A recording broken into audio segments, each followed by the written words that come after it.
Good day and welcome everyone. It is John the Net Guy. Today's Tech Day Live. It is show 503. That means it's the third show of the fifth year, technically. And we're very excited to be here today. I have a lot of really cool products to show. I am going to be covering the gamut from memory cards to monitors to a couple cool new tech gadgets that I've never tested before to ones that I've used for a very long time.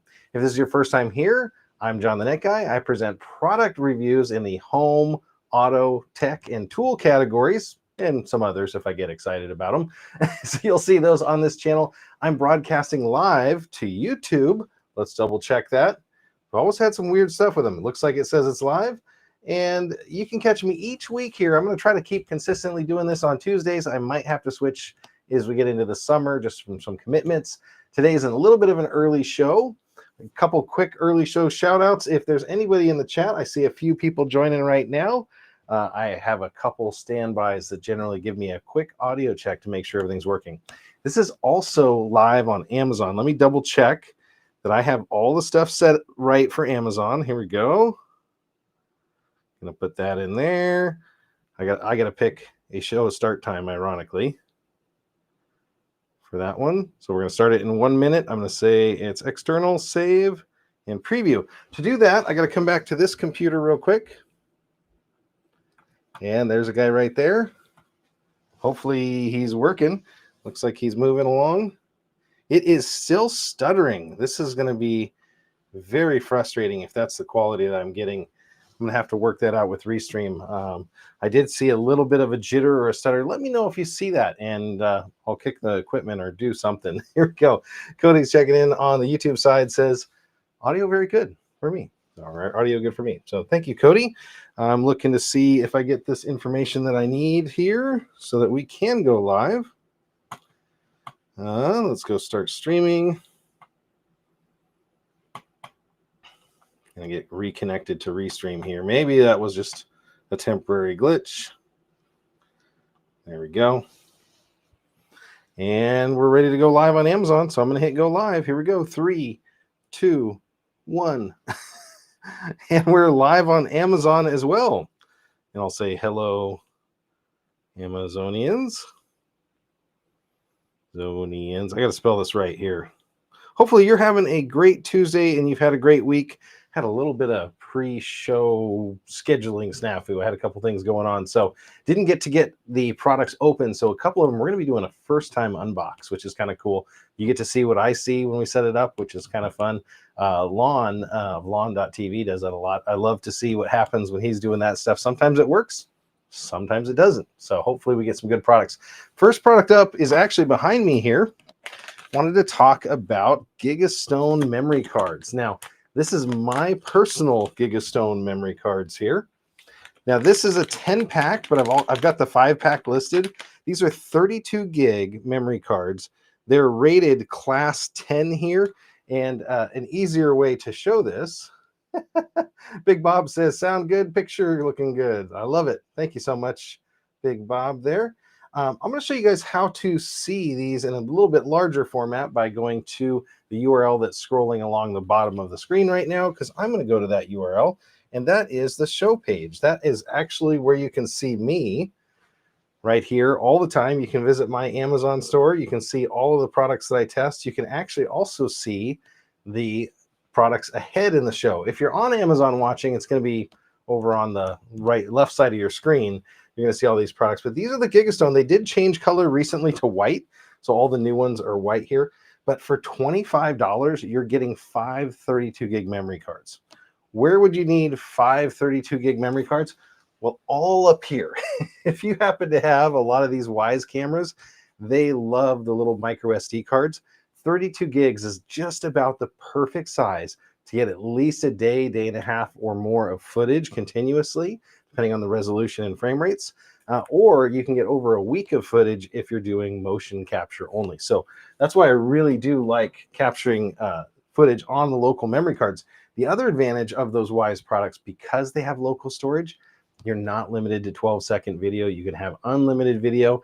And if your internet connection is a little spotty, like they can be sometimes, it'll actually continue to perform normally. Even if your internet connection's out, it'll still record. So this is from Gigastone.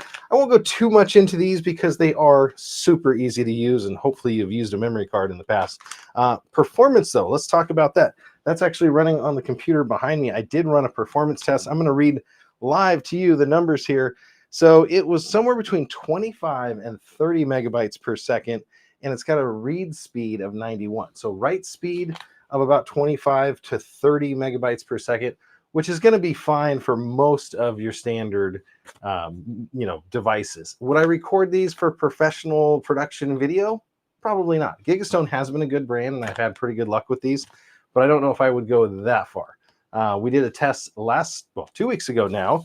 If you guys missed that show, where I tested 6 different brands and styles and types of memory cards, the high endurance SanDisk came out on top, and the high endurance blew away the performance numbers of even the extreme cards. So that was really cool to see.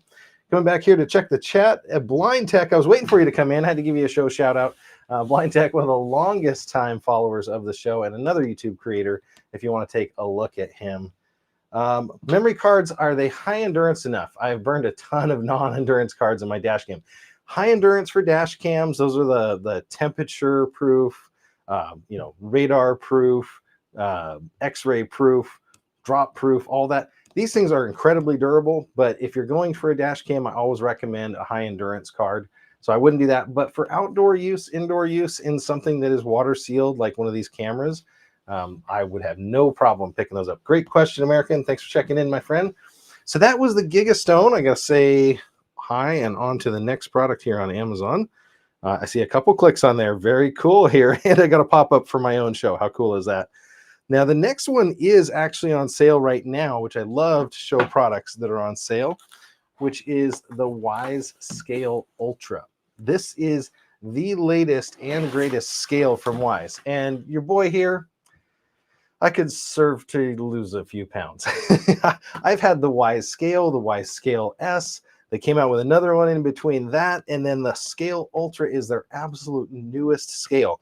It is a Wi-Fi scale that boasts 12 different biometric body composition metrics that it's going to track. It's Bluetooth as well as Wi-Fi, and it now has a touch screen, a large screen display in here. I'm very excited to see this. It is also companioned, if you can see right here, with the Wyze app. So this is going to track your weight. Man, I really wish I was 126. We may actually get to see what your boy here weighs today, only because I want to show how to use it and all the cool functions. Another interesting thing about the Wyze scale, I can't tell you how many times I've been trying to get my luggage weighed before I go to the airport because I'm going to go flying and I'm right on the line. And so then I get on the scale, carrying the luggage, and I'm probably overweight for the scale. And then I get off, and then I try to do the math and figure out this has a pet mode capability in here, as well as a package mode and luggage mode. So it's ready to measure many, many things. It's not limited to just yourself. It also has automatic detection of who is using it, which is pretty cool. When my wife saw that this was in the review pile, she was like, okay, can't wait to see this one. The other interesting thing about this one, and I'll point that out, is I do a lot of shows for Wyze. This is not sponsored by Wyze. I actually picked this one up on my own just because I really do like their products and I do want to support them. So there was no sponsorship of this item, and I purchased this right from Amazon myself. So if you are somebody that is maybe looking for a little inspiration, maybe a gift for yourself, because you're 3 weeks in now to the new year and you're keeping up that resolution, maybe it's to eat better, maybe it's to work out more. Let's take a look at this thing and see what you get inside of it. I cheated a little bit. I looked at Kyle's review video, Kyle from Wyze, the guy with an excellent beard as well, by the way. And he showed me some tricks on how to set this up. So I kind of know what's in here, but this is my first time opening the Wyze Scale Ultra. Quick start guide, which is really useful. You can actually get a lot of information out of this, but it's also usually all in your app. So first thing I usually do is go into the app. We're going to take a quick unbox of this. Oh my goodness. I have to say, I don't know if you can tell, you can probably just see all the reflections on my lights and cameras. That screen and the quality, if this is as bright as I think it's going to be, this is going to be really cool. So it's telling us to remove this for the first use. This glass is really special. You can stand anywhere on it. You don't have to kind of like hit certain pads or certain things. The original ones had little circles. You had to like put your feet on. Do use this without shoes on. That's one recommendation. Use it when you get out of the shower, use it when you're going to bed at night, but do it without shoes on so it can actually get those biometric markers, and use the Wyze app. It can run without the app, so maybe you're in a hurry, maybe you don't have your cell phone in the bathroom, and then you can step on the scale, record a few things, and later when you have your app open, it'll synchronize, which is really slick. So saying remove the sticker before the first use, and a couple extra tips. Down here are the batteries. They make this really, really easy. Let's see what brand batteries did they use. Oh, okay. They used to include Duracells, which I thought was a huge flex for Wyze, but clearly we've got some off-brand, ultra high capacity, large capacity, strong alkaline. So these are standard AAA batteries. Looks like there's going to be 4 of the little buggers. Slippery little devils. And we're going to go ahead and set this up. And I happen to have my Wyze app on the Show iPhone, and we'll be able to set this all the way up for the first time, just like you were doing it yourself. So you're going to get to see that initial experience. There's the hello from Wyze. There's the scale. And you know what I love is that it's actually lit up now. That logo is lit. You can see my little top-down camera up there. Yeah, it has a lit up logo. I'm going to go ahead and remove the sticker. This thing is super pretty. Now, they do come in 2 different colors. If black, and it's kind of got this bluish tinge to it, is not your thing, they have a bright white one, so you can do all white. American says, drink less beer on Wednesday. Was that yours? I don't know. Never. Oh, no. I can't wait for the 1-month update when the Net Guy feet prints on it. Well, let's see. Let's see if I can lose something in the next month. So usually these things are auto wake. You know, if you step on them, put any sort of weight on them, you've got it there. Again, you can weigh anything with this. That's actually accurate enough to be almost a package scale. If it can get down to 2 or 3 pounds, that would be really useful to me for just doing packages. But let me do this. Let me get the Show iPhone booted up here.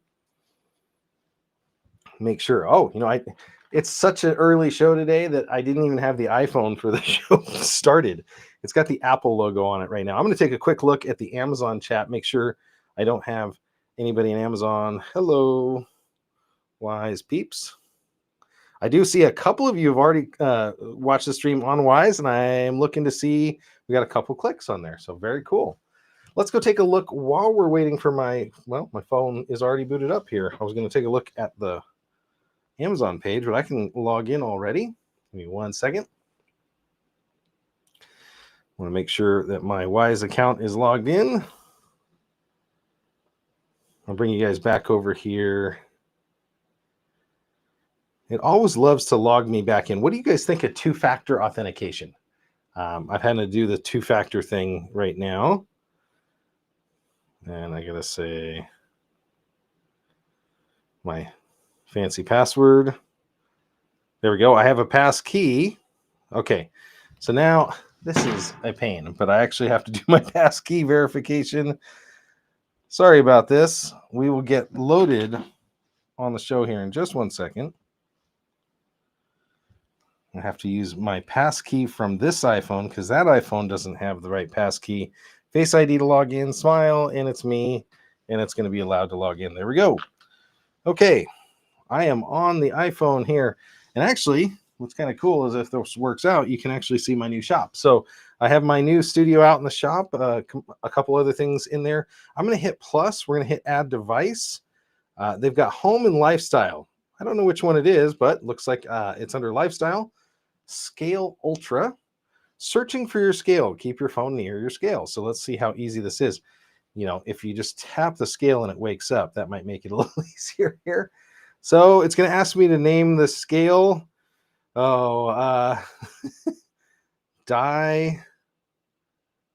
We're going to name the scale Diet. And then we're going to hit save.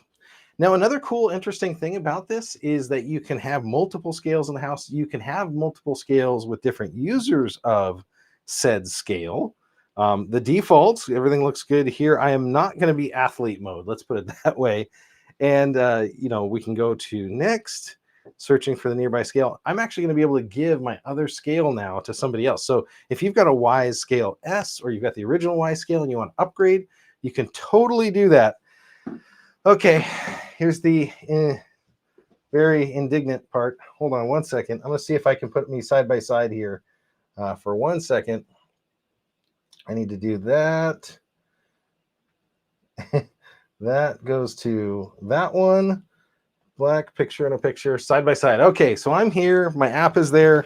I'm going to go ahead and put the scale on the floor. I have to be barefoot for this, apparently.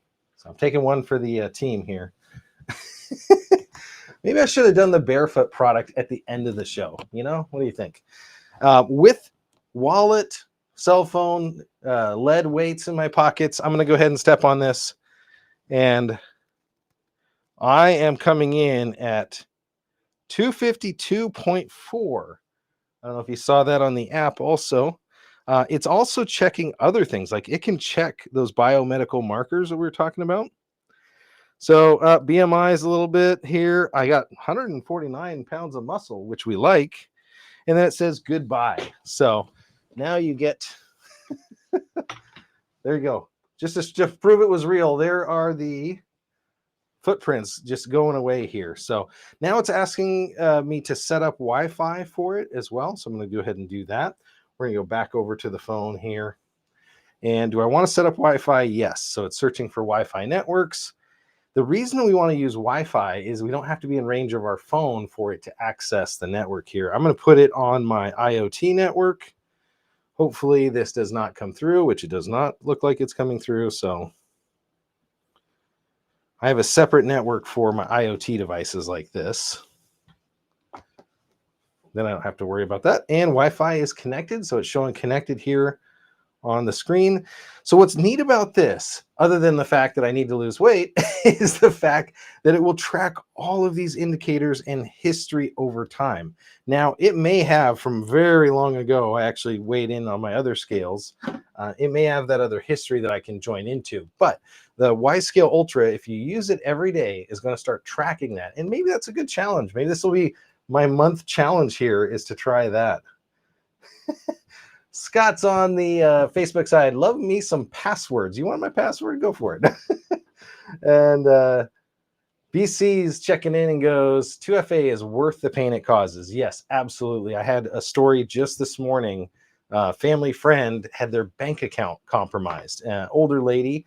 And unfortunately, it was because her same username and password was used on multiple websites, and they just go credential phishing. It's really sad. If you can, turn on 2FA for all these things. Wise mandates it, but they do support Google accounts, which makes it easier. So this overall, very excited to test this out. You saw how the basic parts of the app work. Let's go talk about pet mode and baby mode real fast before we switch to the next product. So it has my heart rate at 81 ppm. That's pretty cool that it can actually do that. Let's do luggage mode real quick here.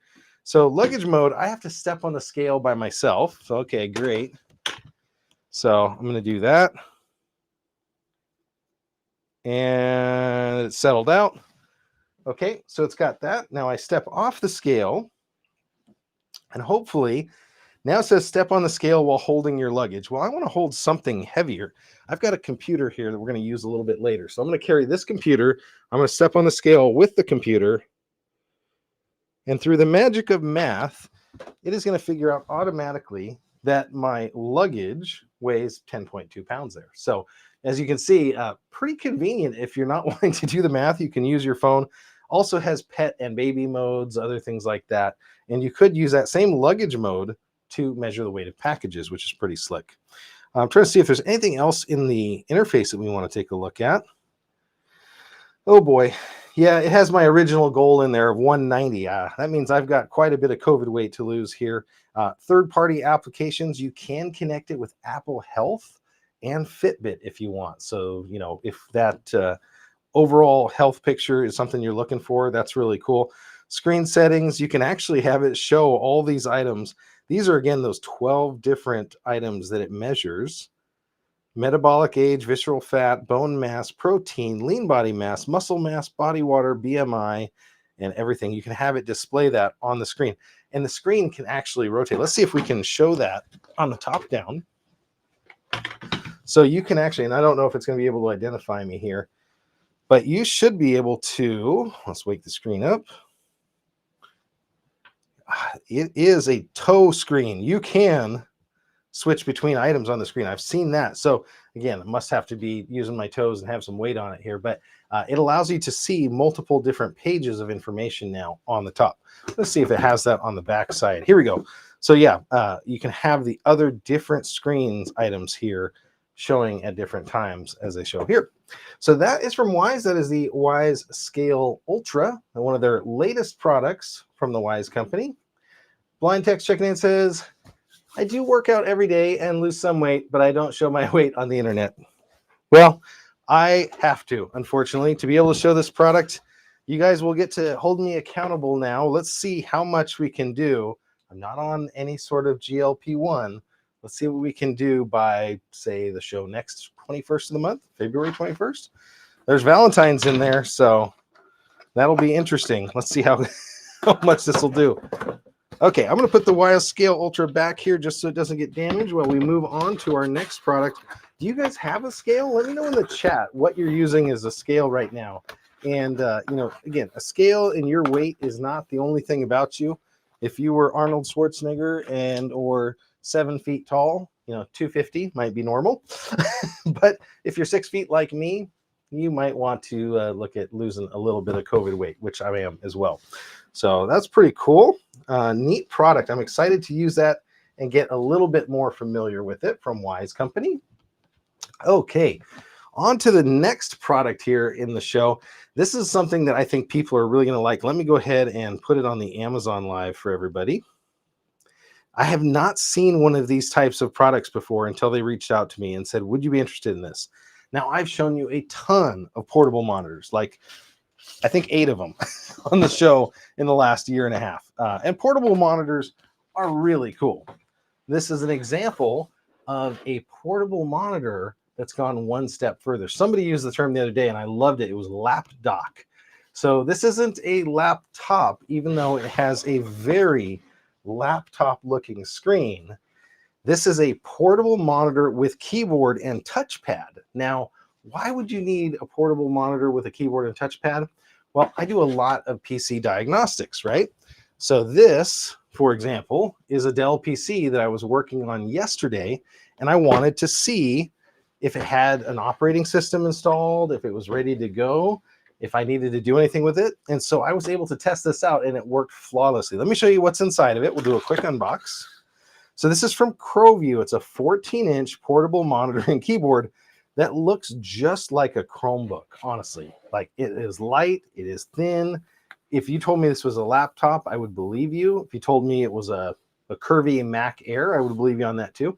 One side has USB-A, HDMI mini input, and USB Type-C with the little lightning connector. USB on this side, headphone, USB-A on this side, and charging. Now, what's interesting about it is it comes with these adapters, which I'm going to get to in just a second because they're super powerful. Comes with a couple cables. There's a Type-A cable. There is a mini HDMI to HDMI cable. There's a USB Type-C to C, which is a single cable hookup if you have an Android cell phone. So if you have an Android cell phone or tablet, you just want something a little bit bigger when you get somewhere, or maybe you're on the train, maybe you're on the bus, and you want to be able to type some emails on a real screen, this can interface with your Android device. I'm not going to do that today. We're going to show it with an actual PC, but it has a couple other super cool things that it can do. Now, you don't have to plug it in because it has a 5,000 milliamp hour battery in it, which should last, honestly, several hours. But I'm going to plug it in anyway, and I'm going to show you what you get here. I'm going to try to see if I can do the hookup in a way that you can see what's going on. So I'm going to take this computer, this Dell computer, and I'm going to take the mini HDMI, and I'm going to plug the HDMI to this side, and I'm going to use this as if it were a portable monitor. So I'm going to put the mini on this side of it. Okay, so that's one required connection. Then I have this strange USB A to A cable. You rarely see those. So this cable has a USB A port on both sides. I'm going to go ahead and plug that in. And then I'm going to turn this towards you, and you're going to get to see what this thing does, which is pretty slick. And by the rule of USB, you plug it in one way, it doesn't fit, you switch it around, it still doesn't fit, and you go back the original way, and then it will fit. But I'm going to go ahead and plug this machine in to power and network. I'm going to leave the video off for now. And then we're going to open this up. Now, what does it get but a full feature-rich keyboard? It's got a Windows key. It looks by all measure to be a traditional laptop. It's got a really crisp screen. It has the screen protector still on it. I haven't taken the screen protection off of it, but I'm going to go ahead and turn on this computer here. So I'm turning on the Dell. It's going to boot up, and you're going to see something right away, which is really slick on this. So it sees that it has a video signal coming in, and there is my Dell logo. So it looks like this would be a Dell laptop, but it's not. It's literally just a keyboard, a mouse, and a portable monitor that can plug into anything. Now, you could use this for a variety of deals. If you had a Raspberry Pi, for example, one of those mini computers, it actually has adapters, and I'll show you what they look like real quick. So if you have a Raspberry Pi 5, it has a built-in adapter for this. So you can basically take that, plug it into the side of this unit, plug your Raspberry Pi into here. It has a protective back for it. There's a power adapter here to give your power to your Raspberry Pi, and you now turned your Raspberry Pi into a laptop, essentially, which is really slick capability, as you see right there. So overall, take a look at that screen. Very bright. Yeah, there's some brightness drop at an angle here. Supposedly, this is an IPS screen as well. And Jonathan Talks Hardware saying you can turn a Samsung phone into an active Samsung DeX, which is like a Chromebook out of the back. Android had a baby in the Samsung One UI. That's funny. And David Frank's checking in on the Facebook part. We knew that. Always good to see you. Says hello. And Zachary, long time no see, says, sorry, I was in a meeting. That's just what happens, you know. I started an early show on you guys. So this is a brand new computer. It actually hasn't done anything yet. I'm going to do Control-Shift-Escape. So let's see if I can get Task Manager up. I don't know if I have my function keys locked. There we go. Now, resolution-wise, I want you guys to see this on the GoPro. It's a 14-inch, but it's 1080, and it's super bright. I'm going to turn the brightness down a little bit so you guys can see it better. Come on. There it is. I was hitting the wrong key. Oh. So do I have to hit the key? Oh, I had it on function lock. So there we go. So I'm turning the brightness down, and it's significantly down. And that GoPro is just catching up. So there you go. You can see that I'm running a desktop computer. This is a Dell 9020 with an i7-6700 in this computer, but it's running the screen and the keyboard and the mouse and everything off of this device. So if you're doing, you know, just PC repairs, if you have a rack like Zachary does there, and you just want to go down to a server in the rack, if it has USB-C, this would be amazing because it's a one cable hookup. You just hook your USB-C to this, you hook it to that. The other thing is it doesn't require power. So I'm going to unplug the power to this. It's not USB powered alone, but it has a 5 amp hour battery in it. And so it's actually able to be a portable screen with a battery in it. Now, you could also play video games like an Xbox on the screen or whatever. It's just a portable monitor, but then you also have the capability of the battery pack in it. And if you did run it with a Raspberry Pi, it could actually power the Raspberry Pi, which is really slick. So a couple things that would be nice. I did already clean this one up. Let me show you on the top down. So I have this peel right here, which can uncover the screen. I didn't want to do that yet until I'm ready to do some of the monitor tests for it. But it does have this touchpad right here. There's actually a cover on the touchpad. I can't get it off because it doesn't have an edge that you can put your fingernail under. So I've just left it on the touchpad because those get really greasy and dirty all the time. So I've just kept it like that. But this is from Crowview. Let's take a quick look on Amazon and see what some other people think about it. I'm going to bring the Amazon show page up here. So it is available right now for $199. It has a $20 coupon.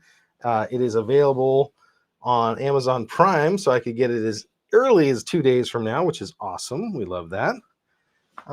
It has 2 5-star ratings. We haven't seen enough of those yet. They did send this out for a fair and honest review, so I will get to do that for them. It looks like it supports multiple OSs, Android, Linux, Mac OS, and Windows.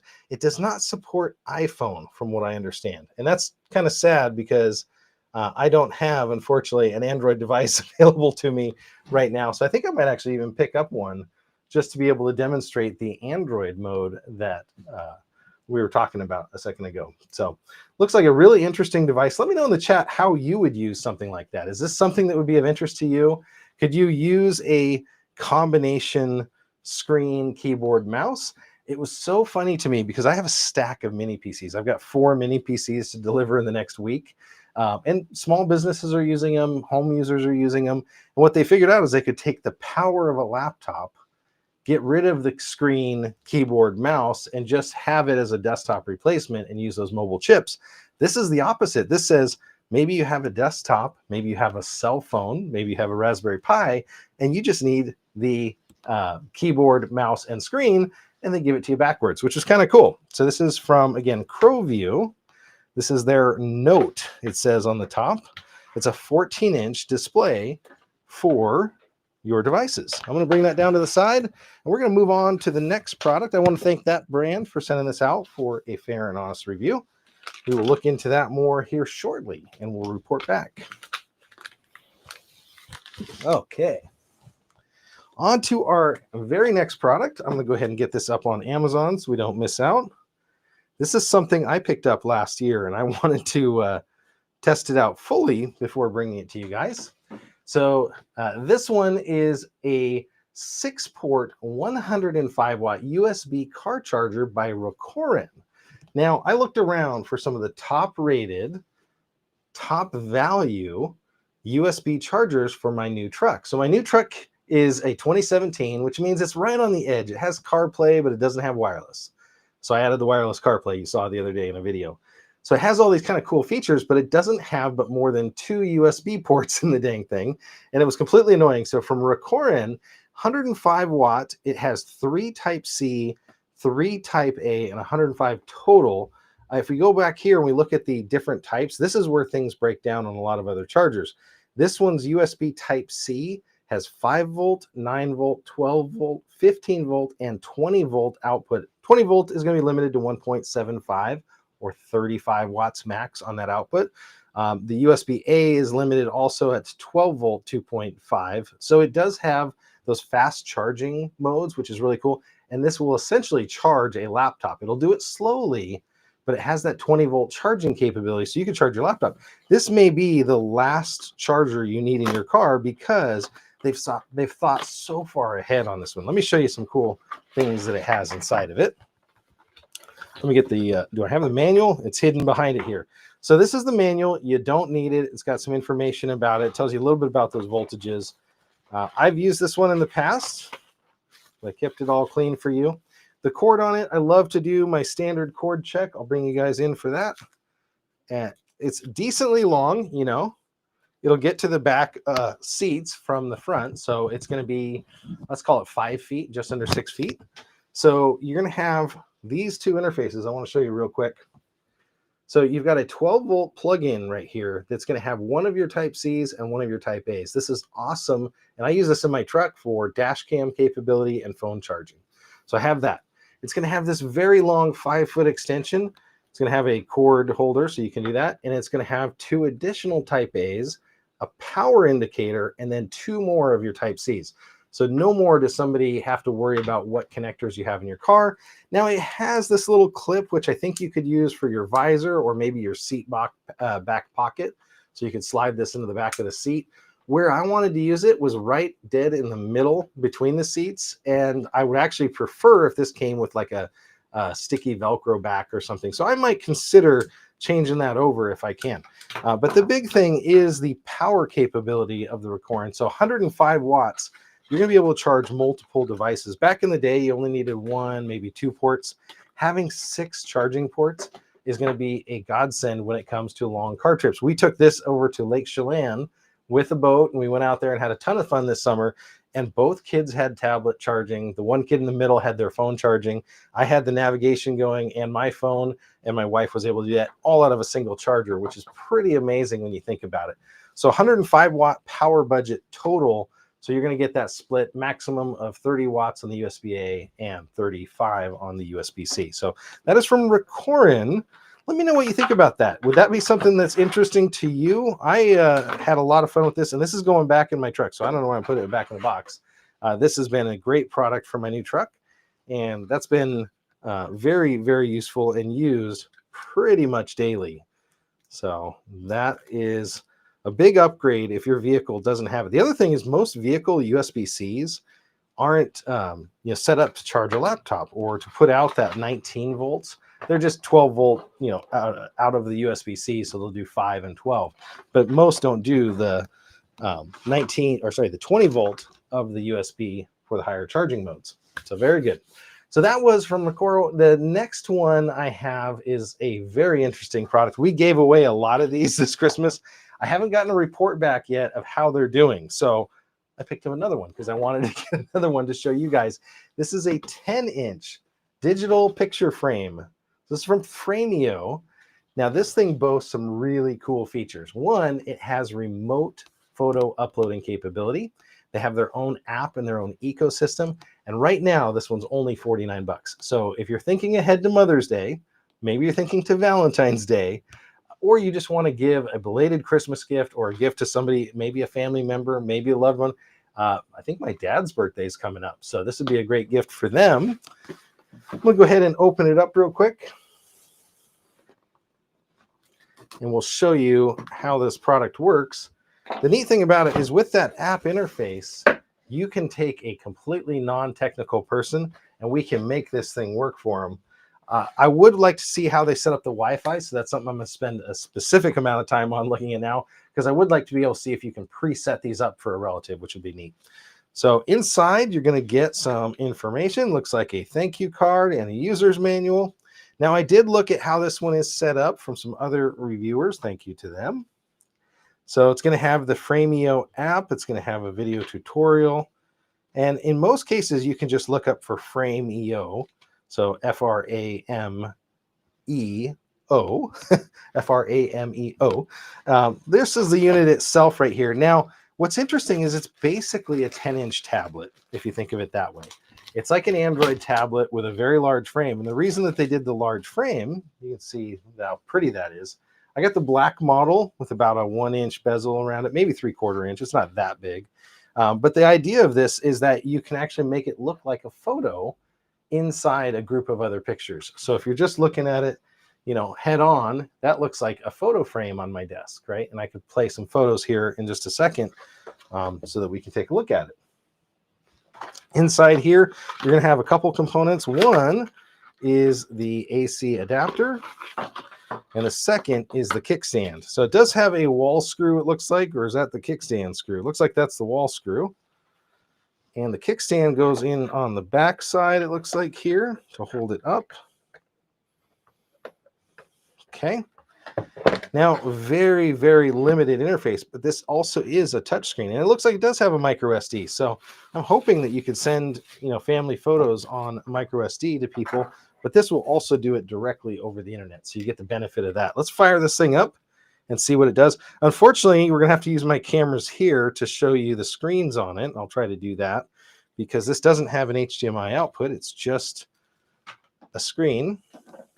It has a very, very small connector here for power. This is nice. The cord on this one, I'll give you a quick check. About 5 feet as well. So another one where you got to be pretty close to your power outlet. And I could see mounting this on a wall might make it a little bit interesting. It would be neat if it was USB powered, but there we go. We're going to fire it up. A very bright screen right off the bat. Very clear. I don't know the video resolution on it, but we could take a look at that. It does look like 1080 already. The beautiful thing about this one is the super low cost. This thing only costs $49 right now. So very neat that you can get something that has such a unique value proposition here for a little price. So never disconnect the power. It's giving us some information on there while it's running. It's booting up right now. Just double checking to see if it has a status or a stats page in the manual so I can see. Okay, still booting up. It takes about 45 seconds, it says, to boot. The adapter is a 10-watt AC adapter. Okay, well, we're gonna have to check online to see the video resolution on this. That will be interesting. Taking a look at the chat here. Is it surface light quality? Sorry, I just got the chat. Just scrolled on me. Is it surface light quality? No, it's a very lightweight. The other one that we're talking about. Oh, interesting. Different protocols based on amperage. Yeah, absolutely. Yep, there's a whole bunch of different ones. iPhone 16 supports video out over USB. Well, I've got a 16, so we're going to test that here in a little bit. I'm going to try that at the end of the show. Remind me that don't let me shut the show down before we do that. But let's go ahead and set this one up real quick. So we're going to test that. That would be really fun. So here's the frame. I'm going to pick English. It has a ton of languages. So this is cool. Somebody's going to be able to see their language right away and pick it. We're going to do English. Go next. I can do that same IoT network here. So it's asking for the password. Now I'm going to put that password in here. Nobody peek.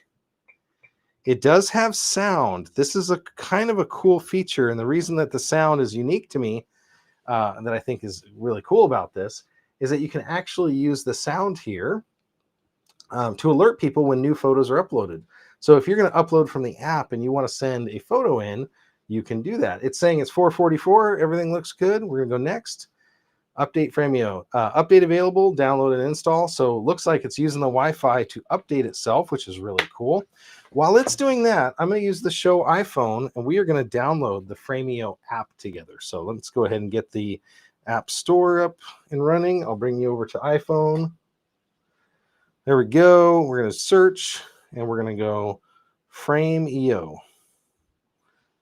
So there's the first one. We're going to hit Get. Do a little Face ID action, and we will start downloading it.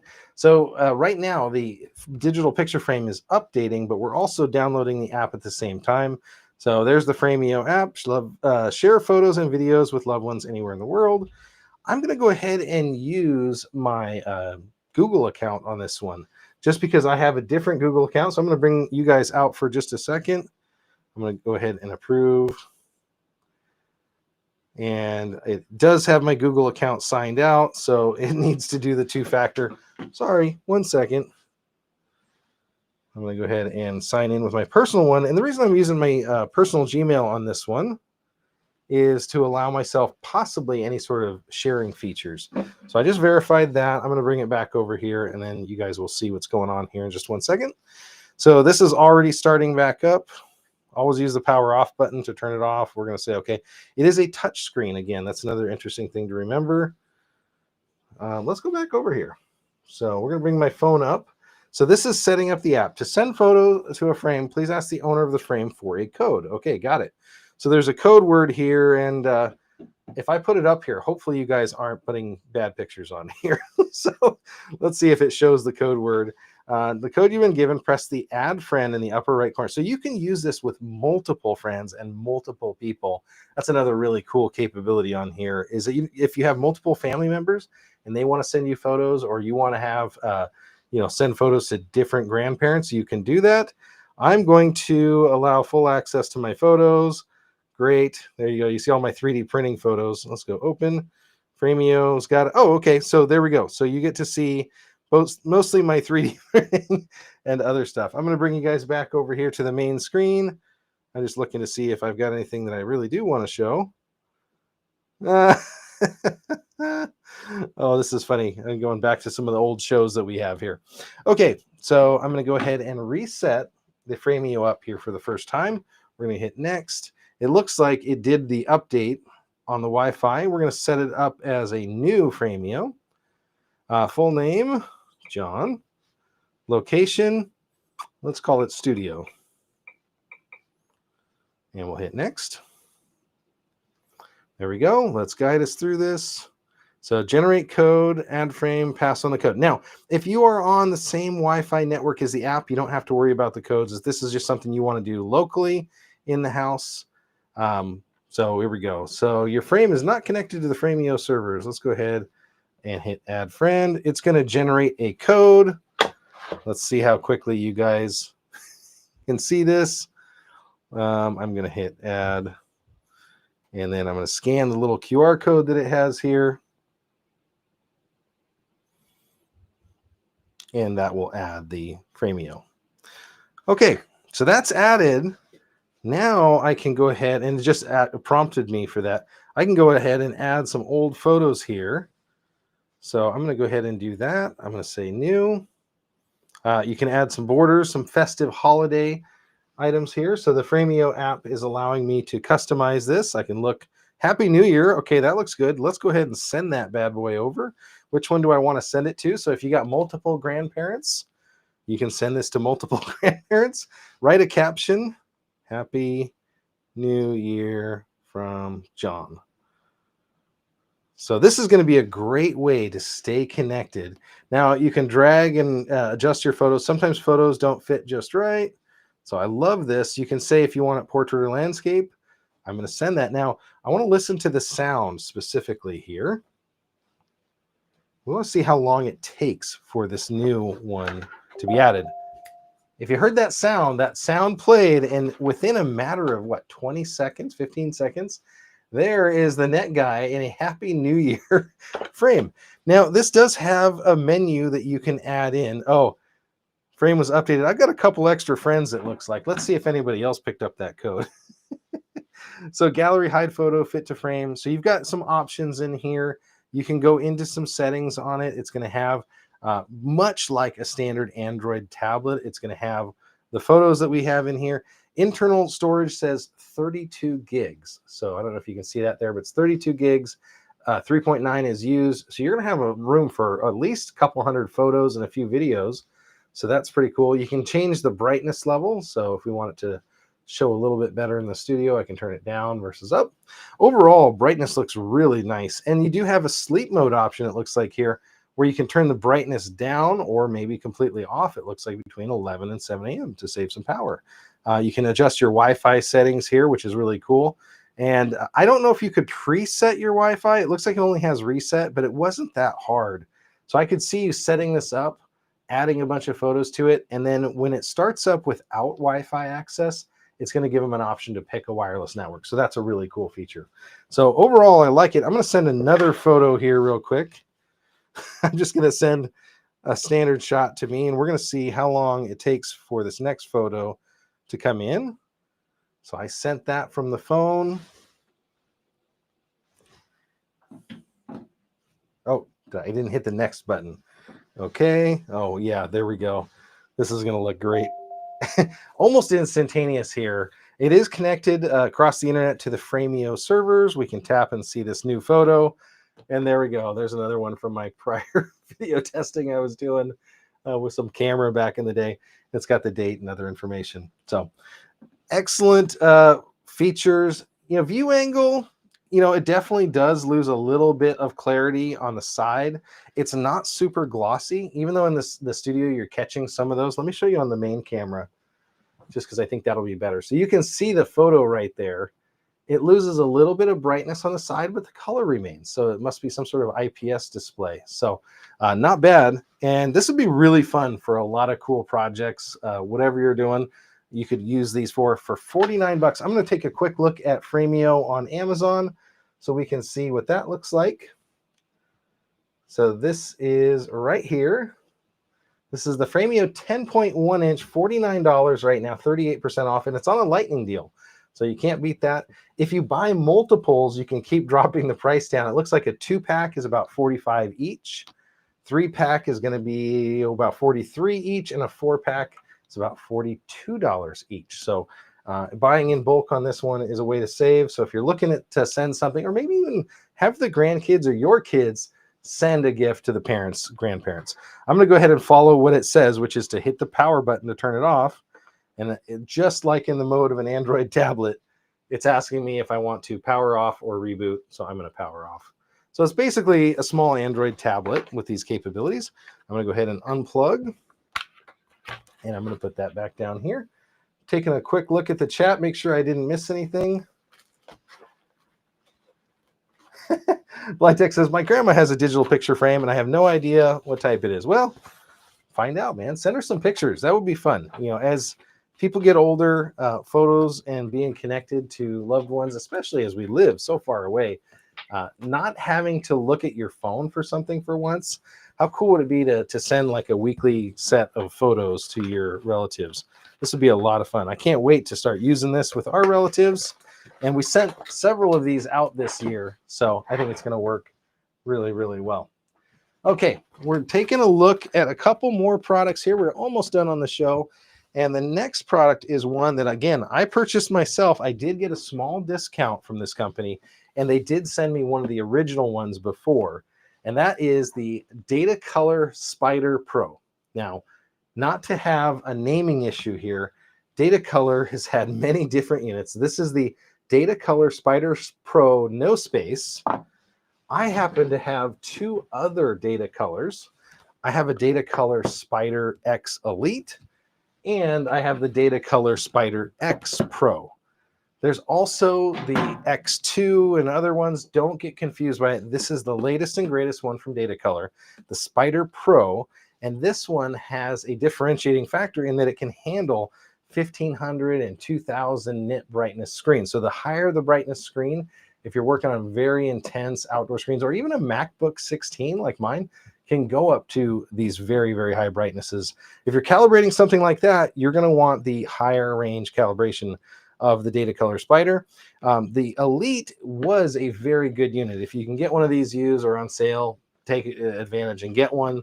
The hardware is great. It's going to continue to help calibrate monitors. Almost all of the monitors I've tested on this channel have been from this hardware device. And there's even software that you can get in the aftermarket to help you out.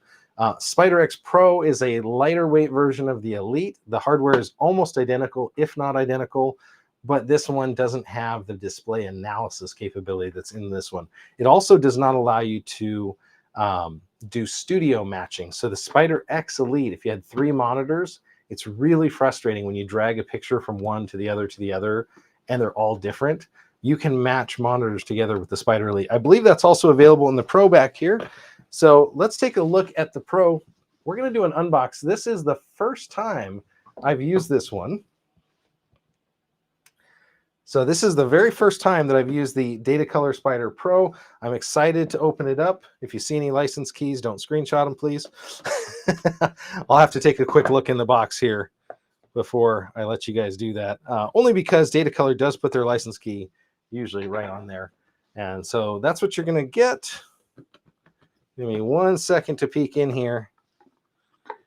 Okay, they do have on top a guide. Let me do one quick peek here to make sure, looking underneath it. And it does have my license key underneath it. So I'm going to show you real quick here what's inside of it. I can show you these QR codes. My editor is going to edit these out. So this tells you how to get more information about the Datacolor. There's a couple, just regulatory things. The cable and cord on this one let it hang over the back of a monitor, which is pretty cool. They've now upgraded to USB Type-C, and there is an adapter for Type-A in here, which is good because that's what we need to use to be able to display with this thing. I'm not going to lift this up because my license code is underneath here for the Datacolor Spider Pro, but what I am going to do is I'm going to pull out our next product, which is a ViewEdge monitor. So this is a monitor that I did an unbox from a few weeks ago. We did that. But I did not get to calibrate it with you guys and to do a full test to see how well it is. And it had some really aggressive numbers that it was boasting. So this is from ViewEdge. This is the next product also. So it's a 27. I'm going to go ahead and plug my studio laptop in here, and we're going to take a look at this ViewEdge monitor. Hey, that's what you see if you're me and you're on this side. I'm going to extend the monitor here so it'll go back to my background, but that's actually what my console looks like here on this end. And I'm going to close out of that. And I want to see if the Datacolor Spider has, I got to do a URL here. Give me 1 second. I want to see if it has the same software. So it is go-to.datacolor.com get Spider Pro. So this is how to download the software for it. So I'm going to be installing this Datacolor Spider Pro. And I am going to use the adapter here that comes with it because on my laptop, I have one USB Type-C port on this Lenovo. And that's in use right now because I'm using it to do Ethernet. So I'm going to go ahead and plug this adapter in. And let's see, download and install the software. Windows software. This should be the same software, I'm guessing, that the Spider Expert is, but we're going to double check real quick. Oh, Spider 6.1 Setup EXE is downloading. I'm going to see if I can share that screen with you here in just a second. So we'll install the software, and we're going to give this monitor a test. Now, is it a perfectly fair test? No, because this monitor hasn't been on for 30 minutes. When I do my final numbers on these are all very well tested in here. I do dim a little bit of the studio light so I don't get any light bleed. But let me show you a little bit while that's downloading how this product actually works. Let me get that install started. I'm going to have to click with the right hand. There we go. There we go. Now it's thinking. So the way that this unit works is it's a two-piece kind of a clamshell design. It opens up and it slides down the cord. Well, why does it do that? It slides down the cord so you can have different size monitors. So you set this over the back of your monitor, and this back piece adds enough weight, and I tend to tilt them back a little bit, so it adds just enough weight so that this meter doesn't fall down the monitor, which is pretty cool. So I'm installing the software here on this screen, and we're going to get ahead and plug it in when it asks us to. So this is the standard software from what I can tell. And we're going to give this a calibrate live here on the show, which will be the first time I've used the Datacolor Spider Pro, which is their newest product. Now, like I said, I did get a slight discount on this product as a prior customer because I have bought Datacolor products before as well. So Spider Utility is up. I'm going to go ahead and bring that up for you guys.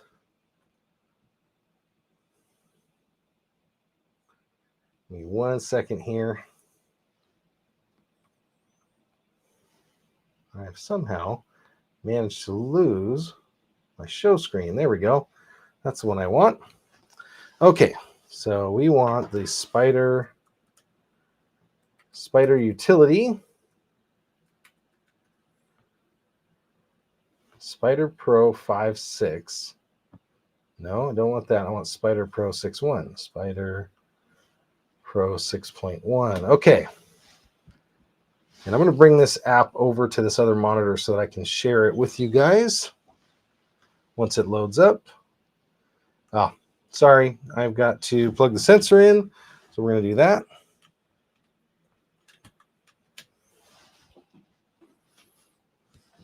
Okay. Hopefully it'll find it here. Select your sensor from the following dialog. It says OK. And it is a Spider 113 calibration. Sounds good. Now this is where I need to enter my serial number, so I'm not going to show you guys this. Sorry for the delay here, but I'm going to go ahead and register my software.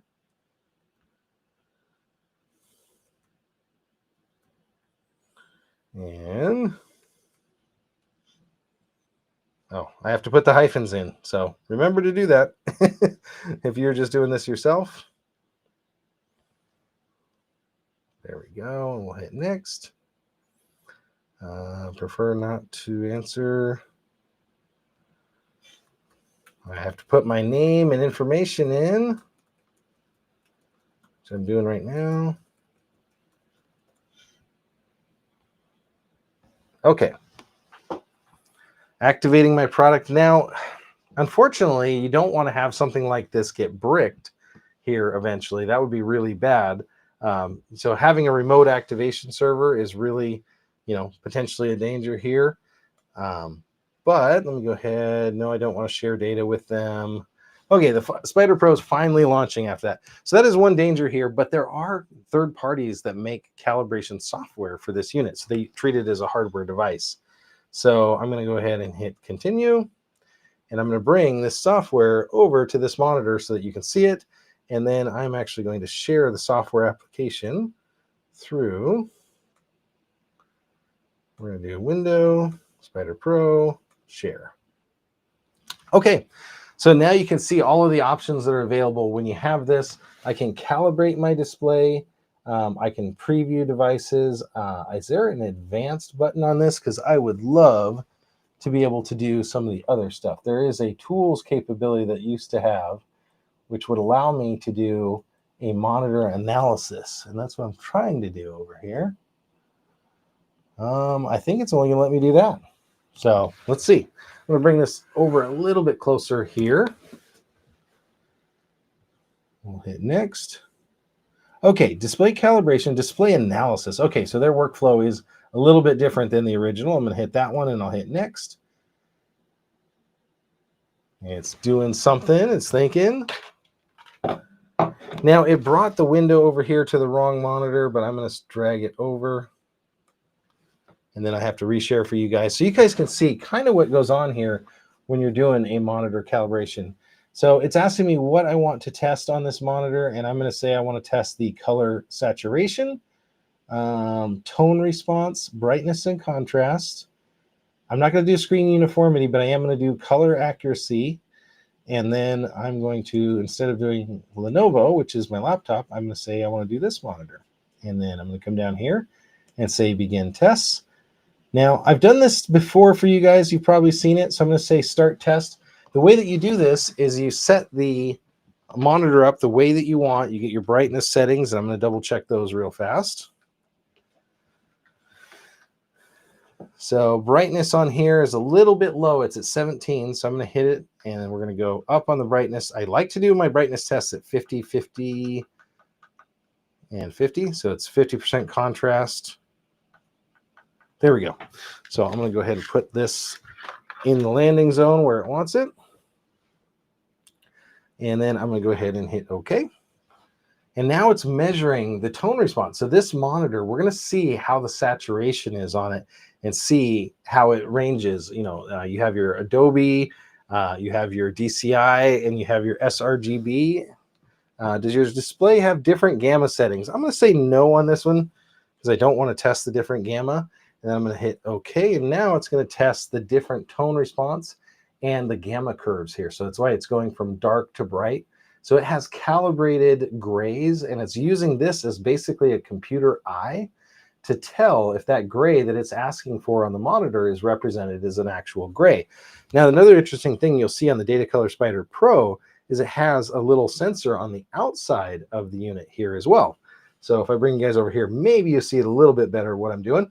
So it's got this little tiny sensor right here, and that's to test the room ambient light and to offset it. So that's actually something you can do here.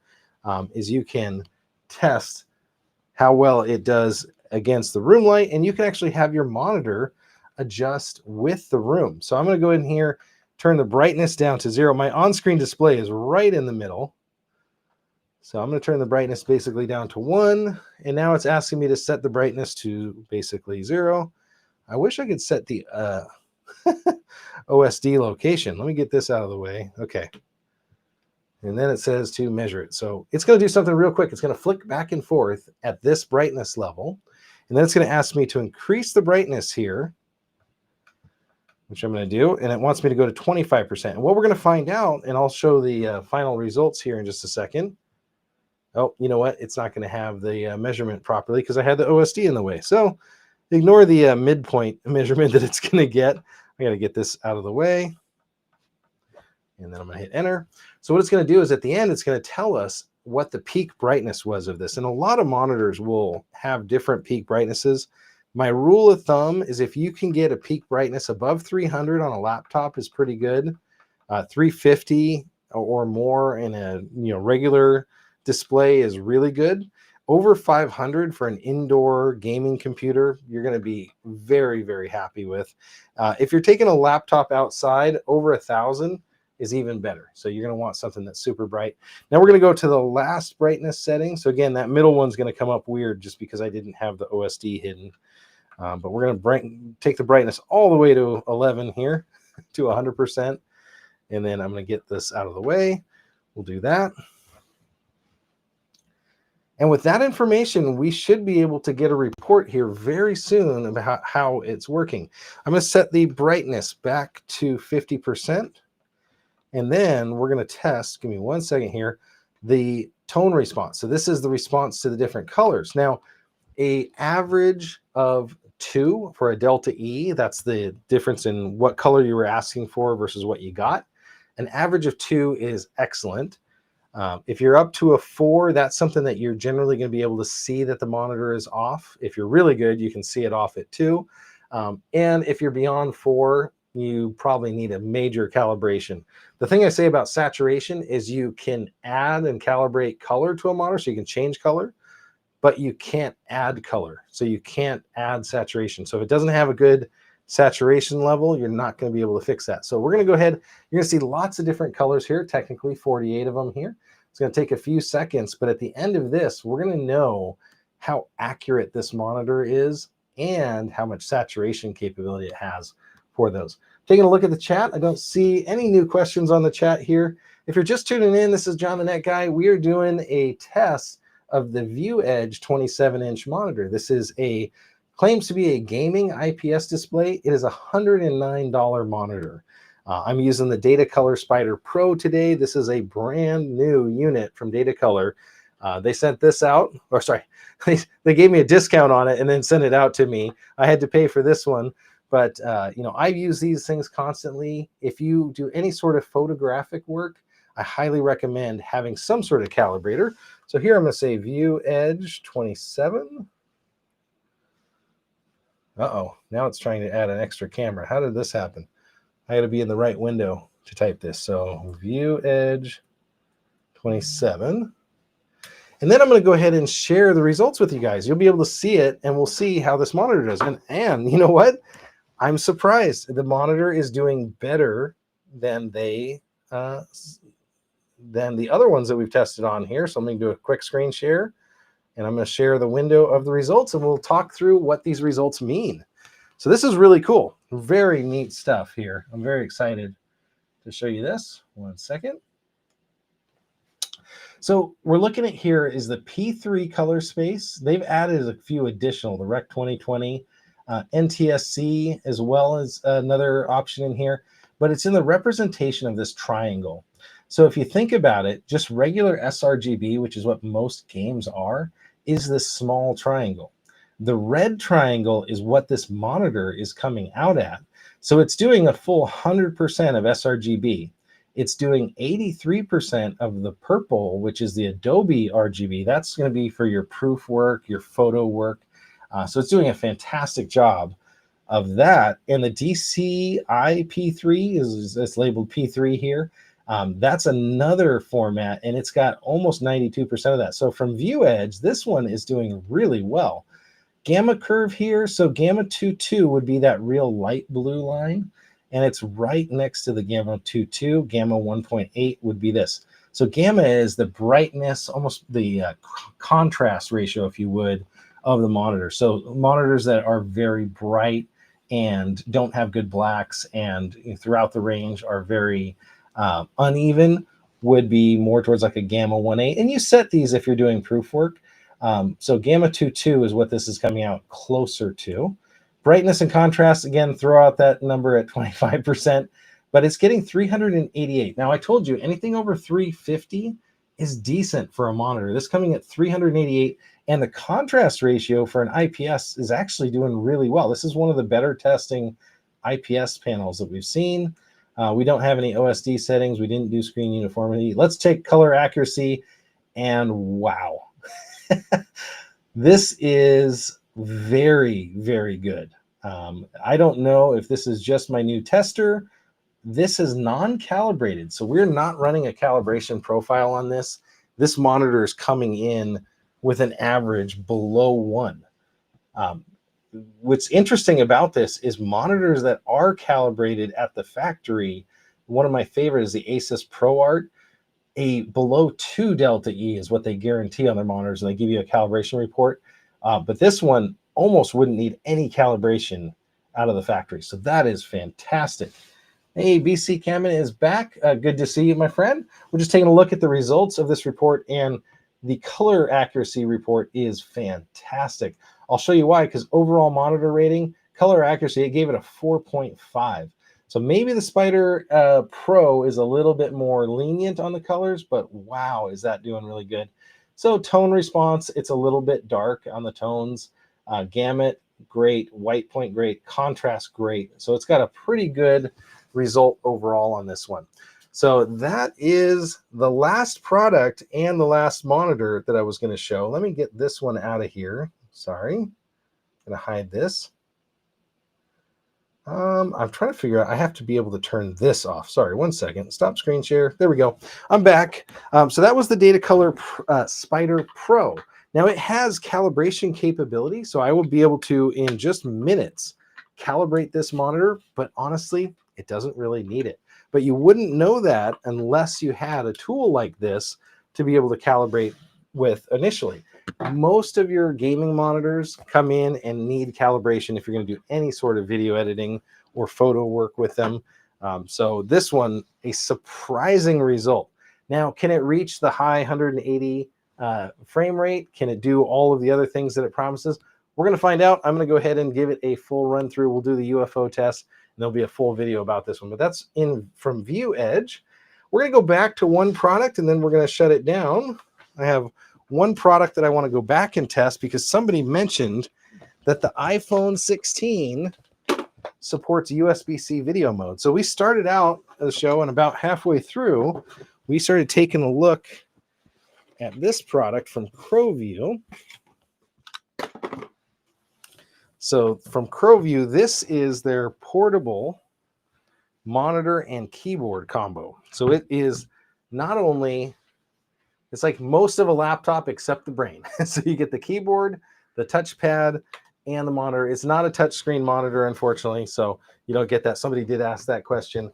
But somebody mentioned that if I had this USB-C cable and I use my iPhone, that I should be able to get this thing to go up. So I'm going to try that real quick. Okay, and then we will wrap up the show. So thank you guys all for checking in here. Again, I've got a bunch of content coming out this week. You're going to get a new video roughly once a day. I'm doing my best. I've got my editor. He's working overtime. We've got a couple cool videos coming about micro SD cards. So I'm going to go ahead and plug this into my iPhone, and I'm going to let you know if this works with iPhone. It's not supposed to work with iPhone, but I just want to see if it will do video output. Now, it may just work as a screen. Let's see if it has that capability. So far, I'm not seeing it. So we said that iPhone will output video. And that is not looking like it's working. I'm going to try the on button that it has. It does not look like it will output on video. So this is from Crowview. This is their 14-inch Note. Now, it's supposed to work. It is charging my phone, which is pretty cool. So at least something is coming through here. But I have a picture up. I did see, let me see if I do an AirPlay capability. Yeah, it does not have any sort of video output information here. So that one's a bust, unfortunately. I do know that I can output video. I have got the adapters and I can output a regular video, but it doesn't look like it's, this specific product is compatible with the iPhone 16 video output. So, yeah, Coffee is saying he's got his iPhone 16 connected to his dock, outputting to 2 monitors. That's awesome.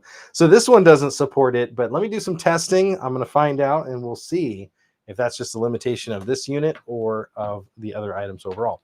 But I want to thank you guys all for tuning in. Like I said, I've got a bunch of cool products. I do have a couple new products coming out next week as well. I have a portable monitor that is a touchscreen. It's one that I'm excited to use because you'll see me go back and forth here a lot to this computer, and I show the Amazon page from this computer a lot. But that's mainly because it's a touchscreen, because I can actually just touch on things and kind of change your view around. I can go do different things. I want to have that touchscreen capability, but I want to use my super strong computer that's on that side of the room, the one with the 7900 XTX or whatever. I think it's an XT. But I could use the one with a really good GPU and not this Lenovo laptop. So a portable touchscreen is something I'm interested in to see if it'll give me that touch capability, so I can touch people like Blind Tech. I don't have to use a mouse to try to click it, and he says he's still here. So I'll be playing with that next week. I also have a PTZ camera coming up. So if you guys do any sort of church media, or you're looking for something for creator tech, this PTZ camera is really cool. It has all sorts of cool interface, and it also has AI following. So another great feature, and it's not that expensive. So I want to thank you guys all for tuning in. This has been John the Net Guy. This is show 503. If you don't mind, give me a follow on Amazon. If you haven't yet, it'll be down here. If you're watching on Amazon, it's down there. And if you're just seeing this on Twitter or Facebook or somewhere else, just make sure you give me a subscribe on YouTube as well, and you'll get more videos just like this. I want to thank you guys all for tuning in, and I will catch you guys just the same